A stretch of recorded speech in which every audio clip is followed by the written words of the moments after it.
Ultra News. Sport now with Alan Partridge. Alan, you're a keen fan of the law, aren't you? I certainly am. I support the law fully. Not too keen on those that break it, though. How do you support it, then? Just generally support it. What, generally turn up on a Saturday afternoon and wave from the touchlines? This is Sports Desk. I'm Alan Partridge, and it's a special desk of sport now as we look back on some of the sporting highlights of the last sporting season. So lie down, relax, and let the sports commence. When it's cycling championships you're after, you can't say fairer than the Tour de France. Dive, Brandauer there in the lead, swaying from side to side in his own inimitable bike-riding way. Klaus Bin there on the inside, pumping away with those gristle-like muscly legs inside those tight lycra shorts, which have become his trademark. And I don't know what this man is playing at. There's no way. Surely the judges must come down like a ton of bricks on that. Carrying bikes on top of a car is not a sportsmanlike way to run this race. You join me in the helicopter now as we look down on these cyclists that look somehow like cattle in a mad way, but cattle on bikes. And there's Sven Gunsen, closely followed by his great friend and teammate Klaus Bin. And the man with the bikes on his car is, yes, he's disqualified, as I said. And Klaus Bin there wins, riding non-handed. No need for that. It was a belter of a season for athletics. 1,500 metres there, cram. And not a lot happening. Quite unremarkable. Oh, good, someone's fallen. It's Peter Elliott. Yes, he's down. Peter Elliott, no relation to the late Denham. And come on, Pete, back on your feet. You can catch up with them. No, he can't be bothered. And it was upsets all the way in the dive championships. Greg Lagani, down, double back twister, bangs his head in. Textbook, lovely. Let's see it again. He boings down, up in the air, double back twister, comes down, bangs his head on the board and in. Lovely. The judges surely will give him high marks for that. But for my money, the best punches were being pulled this season in the boxing ring. As he's affectionately known to me. Thank goodness, actually, they're wearing gloves, because I've witnessed bare-knuckle boxing in a barn in Somerset about 3 years ago. And it was a sorry sight to see men goading them on in such a barbaric fashion. And I'm rather ashamed to say I was party to that goading. And two men fighting, as I saw in the barn that night, naked as the day they were born, and fighting the way God intended. Wrestling at points. I don't know if you've seen Women in Love, the marvellous scene by the fire. It kind of resembled that. I'm Alan Partridge, and that was my sporting season. Why don't you join me for another one? Join me. Alan Partridge is at Marple for today's horse races. I wonder what he's doing at the moment. Alan? Hi, Chris. I'm Alan Partridge. Horses. Love them or hate them, from Mr. Ed to Silver, that's the Lone Ranger's horse. They're all here mingling with officials. Don't do that, please. It's the 6:30 Queen Henry Stakes, which is generally regarded as the litmus test for Derby form. Jockey folklore says that if you cock up the Queen Henry, you might as well ride the Derby on a cow, which of course be a complete waste of time. Let's have a look at the betting. The going today, of course, Moist to Tricky. The betting, Diabetic Charlie at 3-1 favourite, two-headed Sex Beast at 4-1, and at 20-1, Mrs. Boothroyd's Holiday Dancer. All the rest, 50-1 bar. That's all for now. Join us later for the race. Back to you, Chris, in the studio. Alan, have you got a tip for us? I did have a tip, but I was going to tip New Year's Lad, but his horse box was hit by a Volvo on the M3. Terrible mess. Apparently he's dead. So bad luck there. Back to you, Chris. Hello again. The 6:30 delayed due to a collapsed paddock. They're just sorting that out. Men and women here wandering around like ants on an anthill. Good to see Platitude Queen, a renowned horse, well known for its sense of humour. Look at that wiggle. Marvellous. I don't know what that is. Two to look out for. Number one there, Zainab Adawi's 20 Hotels, and number three, two-headed Sex Beast. It's great to see the deaf catered for by these real characters in anoraks. couple of youngsters there fooling around. Let's hope that that tomfoolery doesn't escalate into blind, ugly violence, which, let's face it, none of us want to see. Two fat ladies, 88. Oh, bingo expression there. Although these ladies, I'm very sure, are not the kind of ladies who you'd find at the bingo hall. They're altogether a better class of fat lady. Look at that lovely girl there, chomping on a sandwich. Oh. I'm sure what that is. Hope it's, hope it's not a dead horse. They're not going to fit it in the back of a Volvo 340. Actually, I hope it isn't a dead horse. Sorry. The day today. Bagpiping fact into news. Back to today's races. Alan Partridge is at the... This is bad. Let him lie in it. Let him lie in it. I'm Alan Partridge here at Marple with me. Just a quick look at the betting. Onion Terror, 2-1 favourite, 7-4 massive bereavement, and 100-30, trust me, I'm a stomach. All the rest 3-1 bar. The 6:30 has a 50-minute delay due to a fist fight near the paddocks between two officials, one of them now hospitalised. But I'm pleased to say I have with me the winner of the last race. Come here, Mickey Doolan. Hello, how are you? I'm very well. Are you now? Now, how do you feel about the race there? You won that race, the last race. How do you feel about that? Well, very pleased to have won the race. It was a hard race, won it by a nose at the end, you know, so it's quite and your mum and dad must be pleased. Now, what do they think of you doing this? Shouldn't you be at school? Do they not think you're sort of missing out on schoolwork? Well, I think I'll be a little bit over that now. I'm 33 years of age, What? you know. That's right, I'm 33 years You're of age. 33? That's right, yeah. But I thought you look about 14. Well, I'll take that as a compliment, you know. Are you really 33 years old? 43 years of age, that's right. My God. Well, all the others, are they sort of 30? Are they not children? Well, age varies from about, 18 to 42, or maybe a bit older. But you're than so that. small. Well, that's the idea, you know. I mean, if I was any bigger, if it was your size, then I wouldn't have won a race today. Right, that's why you never see people like Brian Blessed riding horses. No, it makes sense. Right, well, thanks very much for talking to us, Mickey Doolan. Mickey Doolan here at Marple. Ah, raining.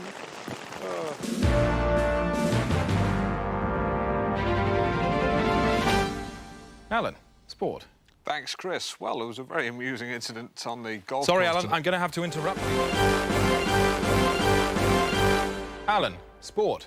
Thanks, Chris. Well, as I said, it really was... Shut it, Alan. I want you to stop. Wise words there from Sylvester Stewart. Time now for sport with Alan Partridge. Alan, you're a bit of a word man, aren't you? I certainly am, like words. Where would we be without them? Help you when you're having a chat. Yeah, do you feel them as they come out? Yeah, certainly do. What do they feel like, then? Yeah, something like that. Do long words feel different from short ones? Yeah. What about significant words? What do they feel like? Alan. What? What do significant words feel like as they come out? Do they feel different? Yes. I'm Alan Partridge. Buttress is a significant word, isn't it? Yeah. This is Sports Desk. Football. The Liverpool versus Tanners match ended last night with defeat for the Tanners. I visited their dressing room. The atmosphere here hangs heavy like a big smell. The smell of men together, the smell of cat's musk. Bob Mariner, you missed the penalty. Why? Yeah, Alan, it was a bad one. It took the top of my boot. It was all over in an instant. You look really stupid. Yeah, it wasn't a good performance. I'm going to try and take a shower now. Right. On to the rest of the season. Thank you. Thank you very much. Thank you. Are you going to wash away the stain of defeat? Yeah, get clean now and look on to the next. Start again in the rest of the season. Yeah, but when you go home with your, you get into bed with your wife tonight. You watch the other VHS. You're going to sleep with her. She sees a stain on your body and she says, "Bob, remove the stain." Will you remove it? I'm married, Alan. I'm married. Oh, mate, you've got a girlfriend though. Yeah. On to show jumping, and I managed to catch up with the Australian dazzler Katrina Parfitt after this morning's big horse event. Katrina, quick word. Let me say, you look fantastic on a horse. Thank you very much. You're like the Lone Ranger on Tonto. Oh, How do you feel? well, I feel disappointed. I didn't quite make it this time, but you know, that's the way it goes. I was personally gutted because I love those little touches you add, the way Yeah. you turn, smile at the judge, Well, a little wave, a little wink. he doesn't go on looks and smiles, it goes on a lot of skill and discipline now. I'm sure he does, but let me tell you, if I'd have been a judge, I would have been a complete mess. Right. What about the horse? How's that handling? Well, Sir Danzig wasn't doing too well. He shied away from the water jump, and that's when I really began to lose it. Yeah, well, let me tell you, if you ever have any more problems with him, you could ride me round the paddock. Thank you. Anyway, I think that next year I'll have better luck. How do you ride a horse? How do I ride? How do you ride a horse? Well, I've been riding since the age of about 5. I don't think it's anything you can learn. I think it's something that's in the blood. Sir Danzig. He's my horse, Yeah. yeah. And I shall be back next year and I shall win on him. You tell him. Thank you. Thank you Thank you. very much. Thank you. Katrina Parfit, a lady. And it's a special desk of sport this week as we look forward to all the sporting action that will take place in this year's 1994 World Cup finals in America in Alan Partridge's World Cup countdown to 94. Goal! Yes, yes, yes, yes, yes, yes, yes, yes! That was a goal! Goal! Striker! Eat that! And another! Bing bang, stick it in. Thank you and good night. Swat! That was liquid football. Shit! Did you see that? He must have a foot like a traction engine. Goal! Well, it's going to be 3 weeks of non-stop action, and to help us along and add a little bit of colour and fun to the proceedings, I've got with me a soccer meter. What's that, Alan? Well, I'll tell you, it's very simple. It's to explain the group system. Now, first of all these long arms here, these long signposts, are the venues where the matches will be played. Dallas, San Francisco, Los Angeles, and so on. If you look at me from above, you can see that these are the group. This is the group system. It's 14 groups: A, B, C, D, E, F, G, H, I, J, K, L, M, N, and there are 4 rounds. There's round 1, the red round, yellow round, blue round, red round again. That's my colour coding, not FIFA's. You won't find that with FIFA, just with me. So that's the basis of it, and as you can see, they get progressively fewer towards the centre, the ultimate goal being the World Cup. All right, let's take an example. OK, round 1 is Pasadena. Let's say it takes place in Pasadena between Chile and Paraguay, something like that. OK, and then we're through to round 2, which is, let's say it's San Francisco. We've not got much time here. San Francisco, and that goes through to Orlando. So let's take it round to Orlando there. Let's move those out of the way. Where's San Francisco? Right, just going to find San Francisco. Where is it? There it is, right. So San Francisco have played Orlando, and then we're through to round 3, Los Angeles. It's not written. It's not written on that side. It should be, but it's blooming not. And then it's whoever wins that. Then we're through to the final of the World Cup. Who's that going to be? Goal! The proof is in the pudding, and the pudding in this case is a football. Booth, eat my goal! The goalie has got football pie all over his shirt. I'm Alan Partridge, and that will be my World Cup 94. You can come too. Join me.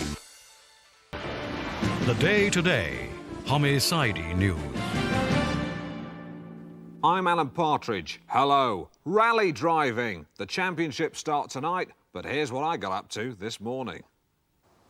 Hi, you join me with Susie Herper, one of this Britain's top lady rally drivers.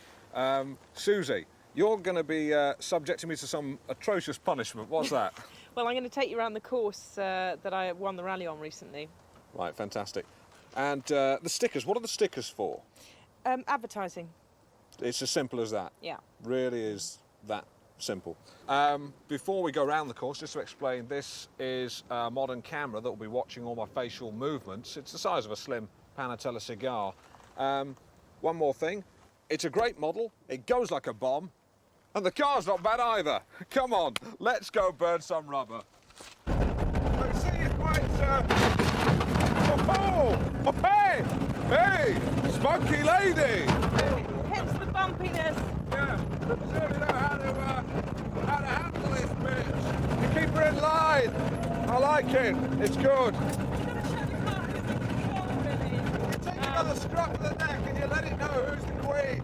The car's the bitch. You're the queen and I like it. Yeah, whoa. Yeah. Yeah. Okay, easy. Yeah. Whoa! See what I'm doing with What's the there? steering? What's there? Yeah. Why are you stupid? Watch out for that! Careful! Well, whilst driving like she was, maybe big and clever on the rally track, it certainly isn't on a housing estate. Remember, lives matter. Time now for Sport with Alan Partridge. Alan, got to say that soccer commentary was brilliant last night. Thank you. It really was. I mean, I'm not very interested in soccer, but I was totally absorbed and entertained by the whole thing. Great. Tell you what, take a bit of extra time if you want. Do as much as you like on this. I'll be enjoying this too. Tonight, we're going to look at self-defence. Brilliant. Now, self-defence is no longer the preserve of hard men like Charles Bronson and Lee Marvin. More and more these days, we all need to know how to get a bit handy. Anyone who's been on public transport late at night will know that there are a lot of disturbed individuals out there. One minute they may be babbling incoherently, the next they could be going for your person. What do? Well, this week is National Self-Defence Week, so who better to tell us than one of Britain's best-loved judo fighting people, Commonwealth silver medalist Adam Neils. Adam. Hi. Now, self-defence is not simply about punching someone repeatedly in the face till they're unconscious, is it? No, it's exactly what it says. It's defending yourself, self-defence with the minimum of force. Weaponry? No, just your body, that's all. Snooker ball in a sock? No, we teach people how to deal with that, but... What do you call those things with two sticks with a chain between them? Nunchaka. Yeah, I like those. Now, can we actually see some of the basics? Can you sort of talk me through the basics? Okay, Tanya, basics of self-defence. Right, well, we teach people to deal with anything from a sort of general invasion of body space through to a specific act of aggression. Right, so if I was to go like this... Wait, no! Tell her that I can't breathe. So she's now wrested control away from you. I cannot breathe. Sorry, OK, that's good. She's wrested control away from you and has overcome you. The aggression's been turned against you. What happens if someone attacks you from behind? Right, if you were to attack me from behind... Right, I throw you, I could use an elbow block against you, or I could shock you, immobilise you with just twisting the skin, something... Get off! Chris,